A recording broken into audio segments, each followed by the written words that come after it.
एकीकडं दारात सण उभा आहे, घरी सण साजरा करायचा आहे आणि दुसरीकडं येणाऱ्या रब्बी हंगामासाठी निविष्ठा म्हणून खतं असतील किंवा बी-बियाणे असतील, त्यासाठी पैशाची जुळवाजुळव करायची आहे. अशा या दुसरफी संकटामुळं शेतकऱ्याला नाईलाजानं का होईना, जे काही त्याच्या हाती पीक लागलेलं आहे, उत्पन्न लागलेलं आहे, ते बाजारात नेऊन विकावं लागतंय. याच नाईलाजाचा फायदा व्यापारी घेत आहेत. त्याच्या मालाला कवडी मोलाचा भाव मिळत आहे.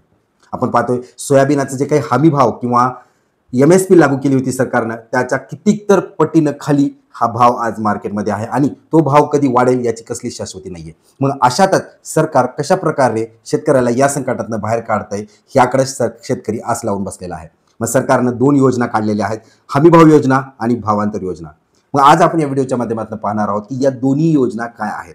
यामध्ये शेतकऱ्याचा कल भावांतर योजनेकडे का आहे आणि हमीभाव योजनेकडे शेतकरी का पाठ फिरवतोय. भावांतर योजनेमुळे केवळ शेतकऱ्यांचंच नाही तर सरकारचाही फायदा होणार आहे. कसं ते आपण सविस्तर या व्हिडिओच्या माध्यमातून जाणून घेणार आहोत. त्यापूर्वी जर चॅनलवरती प्रथम असाल तर माझी तुम्हाला विनंती आहे, या चॅनलला सबस्क्राईब करायला विसरू नका, जेणेकरून सरकारी योजनेबद्दल सर्व अपडेट्स तुम्हाला एकत्र उपलब्ध होतील. चला तर मग माहितीला सुरुवात करूया. मग आपण पाहूया की हमीभाव योजना काय आहे. सरकार प्रत्येक हंगामाच्या अगोदर त्याच्या शेतकऱ्याच्या जे विशिष्ट पिकं आहेत त्याचा भाव हा निश्चित केला जातो. उदाहरणार्थ सोयाबीनचा भाव हा 5,386 खरीप 2025 साठी हा डिक्लेअर करण्यात आला होता.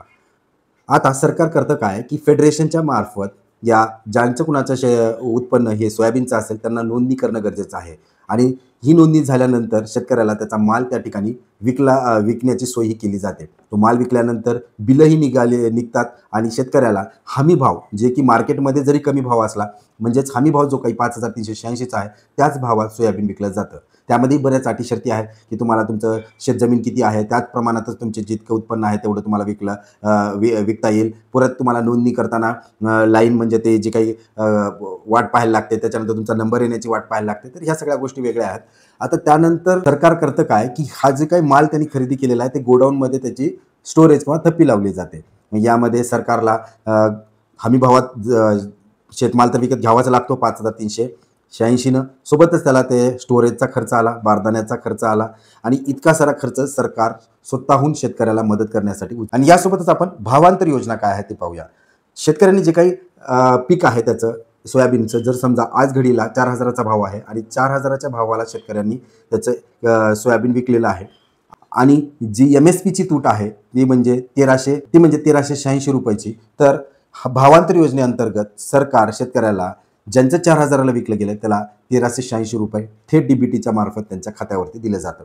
यामध्ये फायदा असा आहे की शेतकरी त्याचा माल ज्याही वेळेस त्याला गरज आहे त्यावेळेस तो विकू शकतो. जरी तो भाव 4,000 असेल, 4,300 असेल, 4,500 असेल किंवा 3,800 असेल, त्याला लागलीच तो माल मार्केटमध्ये विकून पैसे मिळवू शकतो. आणि जी काही तूट आहे ती तूट त्याला 1 महिन्यानं का होईना, 2 महिन्यानं का होईना, जर भावांतर योजना लागू झाली तर त्याला ती पैसे मिळतात आणि त्याचं कामही भागतं. प्लस त्याला जे काही भाव आहे जो मिळालेला आहे तोही एम-एस-पीच्या आधारावरती मिळाला जातो. त्यामुळंच आज जर का शेतकऱ्याला गरज असेल ती म्हणजे हातात पैशाची, कारण सण साजरा करणं असेल, मुलाबाळाच्या शिक्षणाचा खर्च असेल, येणाऱ्या हंगामासाठी त्याला निविष्ठा अनुदान पाहिजे असेल तर त्यासाठी शेतकऱ्याला आज घडीला माल विकणं गरजेचं आहे आणि 4 पैसे हातात घेणं गरजेचं आहे. आणि जर शेतकऱ्याला भावांतर योजना लागू झाली तर त्यातून विकलेल्या मालात जी काही तूट आहे त्याचा भरपाईही मिळेल आणि शेतकऱ्याला योग्य तो मोबदला मिळेल.